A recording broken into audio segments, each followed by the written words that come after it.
문득 어려운 주제일 것 같아요. 잠에도 가격이 있다. 오늘의 가설인데 이 수면의 질에 따라 우리가 금액을 매기자면 차등 지급을 할 수가 있는 건지. 예를 들어 축구 선수 데이비드 베컴 같은 경우에 몇 억짜리 침대에서 주무시니까 그런 잠은 뭐 굉장히 비싼 가격의 잠이 아닌가 뭐 이런 생각도 좀 드네요.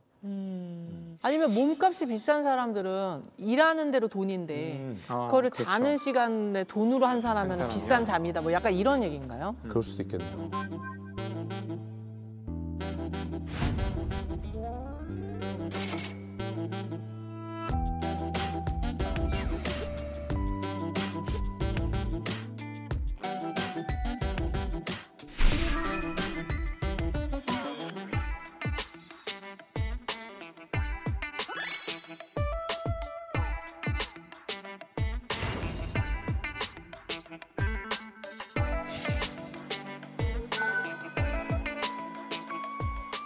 잠깐 쉬더라도 좀 퀄리티 높게 쉬자. 그러다 보니 좀 잠에 대해서 과감한 투자도 하고 그 잠을 대하는 인식 자체가 많이 변하는 게 아닌가. 비용도 올라가고. 그 슬리포노믹스라는 신조어 들어보셨어요? 슬리프노믹스요? 슬리포노믹스. 이게 그 숙면에 대한 관심이 모이면서 네. 요 산업 자체 시장에 돈이 모이고 있는 겁니다, 지금. 그래서 이게 같아요. 글로벌 슬리포노믹스 시장 규모가 2026년에 40조 원 규모까지 성장할 거라고 지금 분석을 하고 있어요.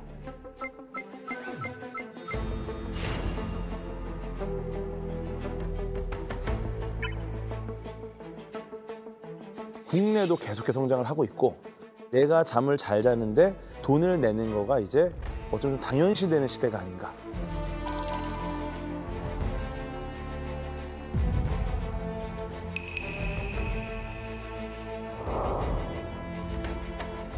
근데 그 잠을 못 자면 왠지 우리 몸에 안 좋을 것 같다라는 거는 본능적으로 인지를 하는데 수면 부족이 발암 물질이라면서요? 그러니까 업무 특성상 야간에 근무를 하셔야 되는 분들 있잖아요. 네. 이렇게 야간에 근무하는 거는 국제노동기구랑 국제암연구소가 지정한 2군 발암 물질입니다.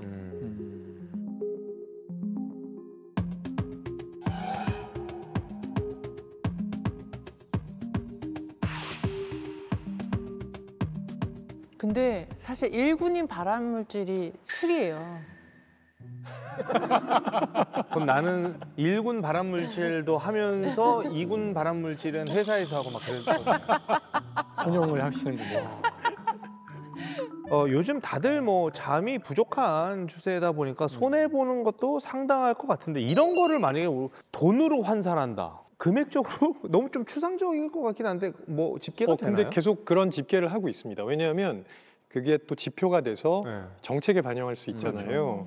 네, 최근 그 조사를 보면은 우리나라에서 수면 부족으로 인한 손해가 11조 4조? 네, 11조 497억 원. 엄청난 금액이죠. 아니 엄청난 일이죠. 아, 11조나 돼요? 전국적으로 그 정도 된다고 합니다. 네.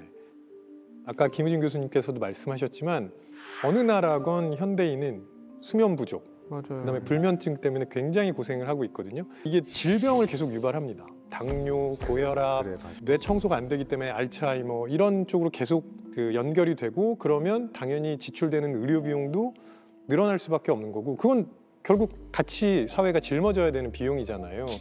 미국 통계이긴 한데 연간 한 4천억 달러 정도가. 달러요. 네, 우리나라 돈으로 환산하면 491조 원. 500조.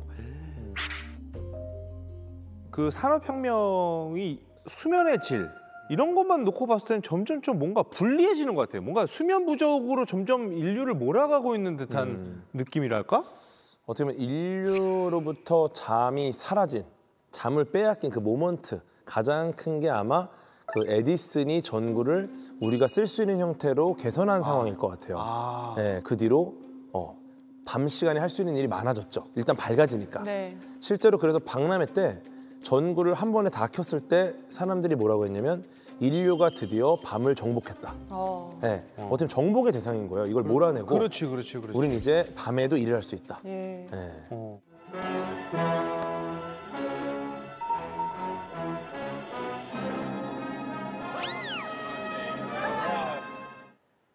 근데 저는 에디슨이 비록 잠은 뺏었을 수 있지만 전 너무 에디슨 씨한테 고마워요. 왜? 왜?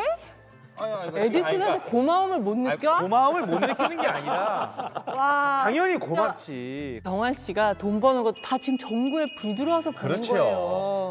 근데 오늘 네. 주제로만 놓고 봤을 때는 아이, 그렇죠. 에디슨으로 주제로 인해서 봤을 땐 그렇죠. 어둠을 정복을 하게 됐지만 뭔가 사람의 3분의 1이 수면인데 거기에 방해를 받는다라는 측면에서는 좀 원망스러운 부분도 있다. 근데 잠을 못 자는 걸 에디슨 책임만으로 돌리는 건 좀 무리가 있을 것 같아요. 이게 불면증으로 오시는 분들 보면은 이 빛 때문에 못 주무시는 분이 있거든요. 핸드폰 같은 거에서 보면 이제 그 빛이 나오면은 우리 안에 그 멜라토닌 분비가 억제가 돼요. 밤에는 멜라토닌이 나와야 되는데 그 빛을 보니까 이제 차단이 되는 거죠. 위성 사진, 밤 야경을 찍은 사진을 보면 우리나라 쪽에 오면은 이제 북한하고 남한하고 이 빛이 달라요. 그렇죠. 우리 쪽이 서울 주변으로 뭐 이 훤하거든요. 네, 그래서 이 빛이 조금 통제가 돼야 된다는 이런 생각들이 있거든요. 빛의 공해라고 그럴까요? 그래서 아주 주요한 불면증의 요인 중에 하나가 됩니다. 불면증으로 고생받는 분들이 점점 더 늘고 있는 것도 사실이에요. 성인의 뭐 50% 이상이 불면증을 앓거나 앓은 경험이 있다. 그 중에서 한 10%는 굉장히 심한 수면 장애를 갖고 있다.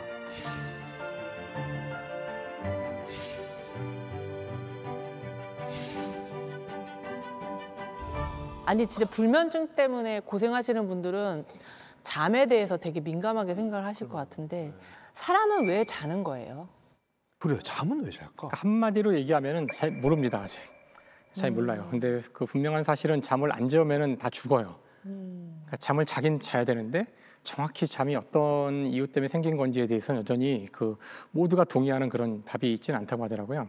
근데 자는 동안 뭔가 세포가 재생이 되고 약간 이런 것 때문에 자야 되는 거 아니에요? 물론 그것도 있고요. 아까 그 잠깐 얘기했지만 기억 문제도 있고요. 그러니까 왜 자면 좋은지에 대한 것들은 알려져 있어요. 네. 근데 잠을 안 잔다고 해서 왜 죽어야 될까요?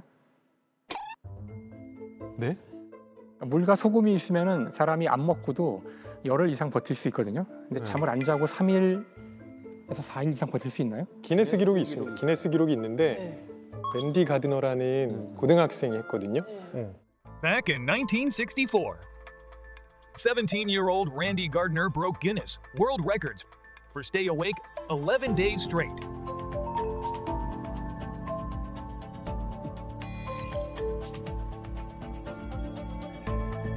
걔 어떻게? 그리고 죽었어요? 아니요. 그 열어? 랜디 가드너는 네. 11일 정도 앉았을 때는 자기가 도전을 이어갈지 아닐지를 판단할 수 없을 정도였어요. 그래서 굉장히 위험하다고 생각해서 기네스 기록위원회에서 도전을 중단시켜버린 거예요.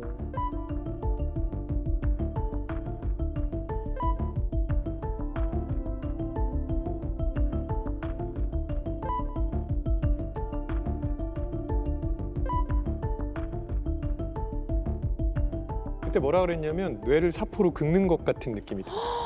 근데 그게 너무 위험하니까 기네스가 그 뒤로는 잠을 안 자는 기록 자체를 없앴어. 더 이상 맞아요. 저장하지 않아요. 이제 없앴어요. 왜냐면 도전도 하지 말아요. 왜냐면 죽을 수가 아, 있으니까. 너무 위험하다. 네.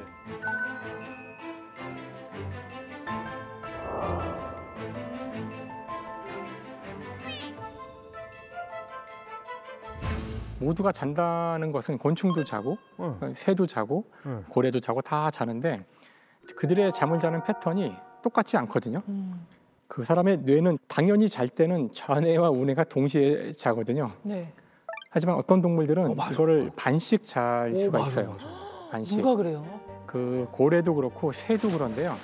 새의 경우 아주 재밌는 걸 볼 수가 있는데 그 원래 이 시각은 이 뇌랑 반대로 연결이 돼 있어요. 그래서 좌뇌가 잘 때 오른쪽 눈을 감고 왼쪽 눈은 뜨고 있어요.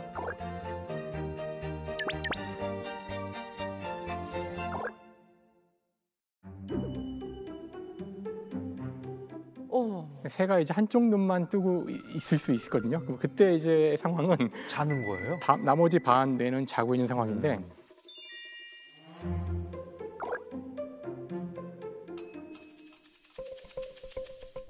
그래서 이렇게 나뭇가지 같은데 새들이 쫘라락 앉아 있을 때가 있는데 그때 어떻게 잠을 자냐면은 맨 끝에 있는 2마리 새는 한쪽 눈을 감고 오른쪽 끝에 새는 이렇게 하고 있고 왼쪽 끝에 새는 이렇게 하고 있고요. 가운데 새들은 다 자- 2눈을 감고 우와. 자고 있어요. 불침번 서는 거네 양쪽에서. 그러니까 불침번을 이렇게 아주 효과적으로 설 수 눈 있는 떠야 거죠. 되는 거예요 한쪽은 이렇게 이 배치에서. 아 그렇죠, 그렇죠. 여기서 이렇게 뜨시고 이렇게 떠야 되고요. 어. 근데 제가 더 웃겼던 거는 이게 계속 그러고 있으면은 이 오른쪽 끝에 있는 새는 결국 한쪽 뇌는 못 자잖아요. 그렇죠. 그러니까 눈을 바꿔야 되잖아요. 네. 그럼 어떻게 하냐면은 자리 바꿔요? 둘이 방향을 싹 바꿔요. 이렇게 아. 뒤로 돌아요. 아 뒤로 돌아서. 뒤로 돌아서 다시 눈을 바꿔서 잔다고 하더라고요. 너무 가운데들은 양심 없는 거 아니에요? 그거 아마 돌아가면서 자기 교대를 자리. 해주겠죠. 아 교대를 교대를 하긴 하지 해요. 않아요. 그래서 이 잠을 잔다는 것이 그 인간만 우리가 알고 있어 그렇지만 굉장히 다양한 형태의 하루 주기 생활 리듬을 모든 동물들이 갖고 있다는 거죠. 그래서 뭔가 여기에는 중요한 이유가 있을 텐데 안타깝지만 질문에 대한 답은 현재 잘 모른답니다. 그렇게 해서 잠에 들었어요. 그럼 약간 모드가 잠자는 모드로 갔다가 다시 깨는 모드로 전환을 하는 거. 그거는 뭐 그것도 본능적으로 그냥 세팅이 그렇게 돼 있는 건가요? 우리 안에 이제 생체 시계가 있다는 게 이미 밝혀졌죠. 자고 깨고 이게 24시간 주기로 반복이 되죠. 네. 근데 이 수면뿐만 아니라 뭐 여러 가지 호르몬 분비라든가 단백질 생성이라든가 다음 날 쓸 뭐 에너지 비축 이런 것도 이렇게 24시간 주기로 이렇게 돌아가는 게 밝혀졌어요.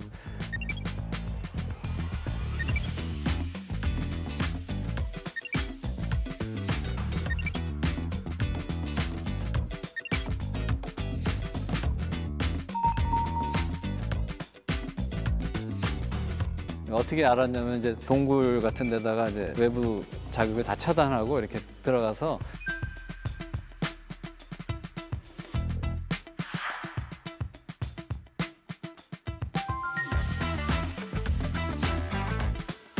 당신이 자고 싶을 때 자고 먹고 싶을 때 먹고 깨고 싶을 때 깨십시오. 이렇게 하고 생활을 시키면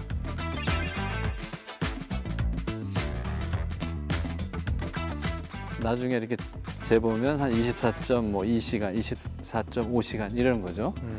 사실 2017년에 그 제프리 홀, 다음에 마이클 로시바시, 다음에 마이클 영 세 사람이 우리 몸에 있는 생체 시계의 원리를 밝혀서 노벨상을 받았는데요.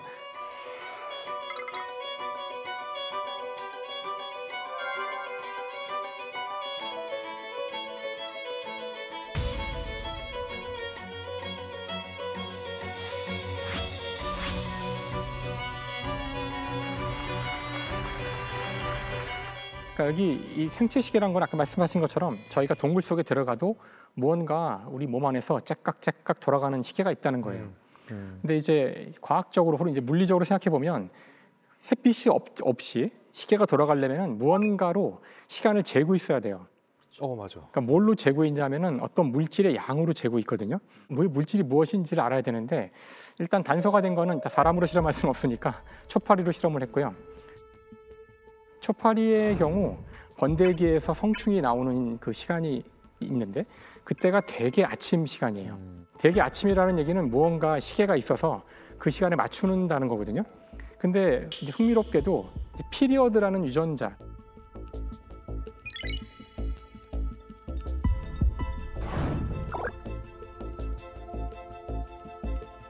그 유전자에 문제가 생기면 초파리가 그 우화되는 시간이 막 뒤죽박죽이 돼요. 그래서 분명히 이 유전자가 시계와 관련이 있는 거란 걸 안 다음에 이제 이걸 연구한 건데 결국은 유전자란 건 저희가 지지난 시간에 배웠지만 단백질을 만드는 거거든요. 그래서 유전자가 발현을 하여 단백질을 차곡차곡 만들어내면 그 단백질의 양이 결국은 시간을 재는 거예요. 근데 양이 끝없이 늘어나기만 하면 시계가 될 수 없잖아요. 늘어났다 줄었다 해야 되는데 이게 흥미롭게도 이 단백질이 늘어나면 이 단백질과 다른 단백질이 결합하여 이 유전자의 발현을 억제하는 작용이 있어요. 그래서 이게 늘어나면 결국은 얘를 또 줄여서 이게 줄어들면 늘어나고 이런 식으로 몇 가지 유전자와 단백질이 서로 상호작용하면서 계속 끝없는 이런 주기를 만들어내요. 외부의 어떤 자극이 없이도.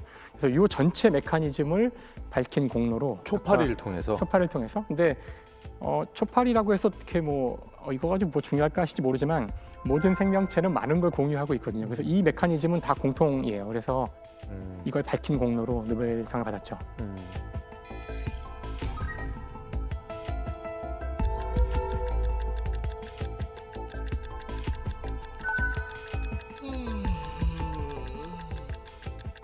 그럼 사람은 아침이 되면 눈을 뜨고 밤이 되면 잠을 자게 설계가 됐다는 거잖아요. 아침잠이 유독 많은 사람이 있습니다. 그건 어떻게 된 건가요? 사실은 생체 시계가 사람마다 달라요. 아침형 인간도 있고요. 저녁형 인간도 있습니다. 그리고 이거는 상당히 유전적인 영향을 많이 받는 부분입니다. 근데 아침형 인간의 우리 사회의 시스템이 맞춰져 있다 보니까 저녁형 인간이 조금 힘들어요. 그래서 자기와 맞지 않는 사이클에다가 자꾸 맞추려고 하니까 불면증이 생기는 분들도 많은 거죠. 그러면 저녁형 인간이 다른 나라로 가서 그 시차가 바뀌어서 네. 그 나라는 아침이야. 그럼 적응하겠지. 거기로 이민 가서 살면은 완전 딱 적응하겠네요. 아니요, 거기 또 저녁형 인간으로 살아갑니다. 거기서도. 진짜? 네. 왜요? 빛이 들어오면 다시 맞춰요. 다시 맞춰요. 태양을 받아서 받치. 그럼 나 시차 때문에 지금 정신 못 차리고 있는 거 약간 그럴 필요 없는 거네요? 그냥 정신 못 차리시는 거예요. 그러니까 정확한 타이밍에 빛을 보셔야 돼요. 그거였네. 그러니까 오늘의 이제 가설이 아까 잠에도 이제 가격이 있다 그거였잖아요. 아침형 수면 그리고 저녁형 수면에 따라 매겨지는 뭐 가격도 다 다르다고 얘기를 할 수가 있는 건가요? 누가 더 뛰어나다. 뭐 연구를 하긴 했다는데 저녁형, 그러니까 보통 우리가 올빼미족이라고 하잖아요. 네네네. 그 사람들이 그 아침형 인간보다는 인지 기능이 좀 더 뛰어나다는, 뛰어나요? 네, 뛰어나다는 그런 결과가 있다는데 워낙 이런 결과들이 이렇게 그렇죠. 이렇게 딱 부러지게 답을 이게 주지 사람을 않기 때문에. 대상으로 한 실험들은 사실 명확하게 정하기 어려운데, 그렇지. 근데 뭐 저녁형이 조금 더 인지 기능이 뛰어나다라는 이야기 때문에 뭐 그 뒤로 나온 게 아침형 인간이 저녁형 인간보다 나은 것은 먼저 일어나서 잘난 척하는 것밖에 없다. 뭐 그런 얘기도 있어요. 네. 그런 이야기를 하는 분들이 있어요. 아침형 인간들이 일단 사회를 장악한 다음에 아침에 학교를 가게 해서 아침에 시험을 보게 하면 아침형 인간들이 출세하게 된다. 뭐 이런 식의.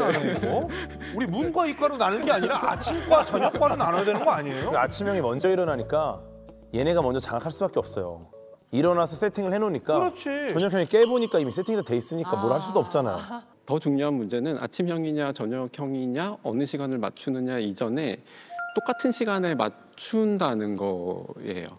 그러니까 아침 9시든 오후 2시든 똑같은 시간에 맞춰서 움직이게 하는 게 이게 좀 근대로 넘어가는 과정에서 권력에서 중요한 좀 어떤 현상 중에 하나는 뭔가 규칙을 내면화한다는 게 있어요. 규칙의 내면화. 네, 그래서 근대 풍경으로 제일 상징적인 풍경 중에 하나로 드는 게 마을에 시계탑이 들어서는 거라고 이야기를 하거든요. 왜요? 시계탑이?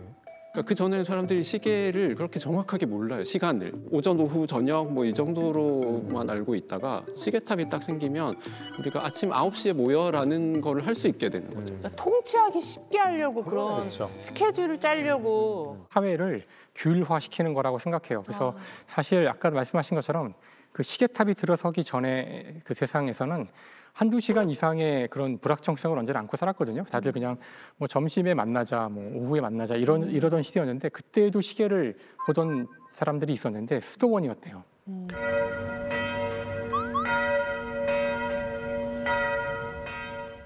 그래서 수도원에 들어간 사람들이 처음에 하는 이야기가 새벽 몇 시에 일어나서 기도하고 이렇게 하는데 막 다 죽으려고 그래요. 평생 그렇게 살아본 적이 없는데 몇 시에 뭘 하라 그러는 게 이들을 딱 규율에 맞춰 살게 하는데 가장 중요한 덕목 중에 하나였는데 그거를 전 사회로 확장하는 거죠. 국가가 권력을 가지고 사람들을 지배할 때 어떻게 하면 말을 가장 잘 듣게 할 수 있을까? 그건 바로 행동을 다 통제하는 건데 시계를 갖다 놓고 9시에 전부 일로 나와 이렇게 하는 게 무시무시하게 사람들을 통제하는 거예요.